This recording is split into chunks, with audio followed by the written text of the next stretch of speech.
Now, more on the latest building collapse in New York. You might have heard a few moments ago I was talking about the Saloman Brothers building collapsing, and indeed it has. It seems that this was not a result of a new attack. It was because the building had been weakened during this morning's attacks. We'll probably find out more now about that from our correspondent Jane Stanley. Jane, what more can you tell us about the Saloman Brothers building and its collapse?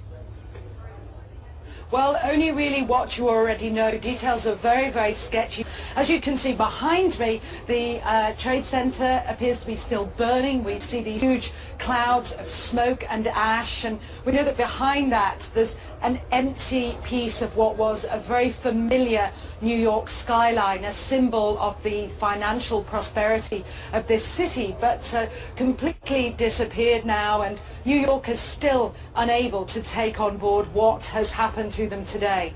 Presumably there were very few people in the Saloman building when it collapsed. I mean, there were, I suppose, fears of possible further collapses around the area.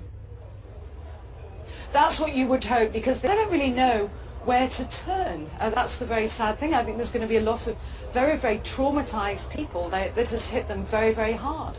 Jane, I think many of us, when we heard the news, perhaps on the radio earlier today, were completely flabbergasted by it and just couldn't comprehend it. I mean, it almost sounded too far-fetched. I was wondering what it's felt like for you being in Manhattan. Well, unfortunately, I think we've lost the line with Jane Stanley in Manhattan.